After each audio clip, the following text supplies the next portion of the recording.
You ask Tiger to solve. This deals with linear equations with one unknown.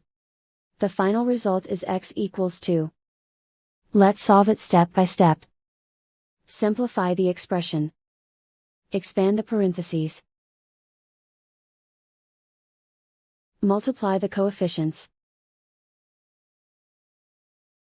Simplify the arithmetic.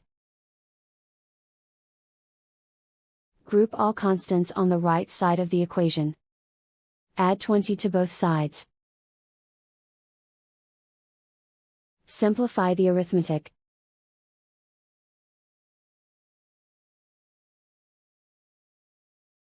Isolate the x.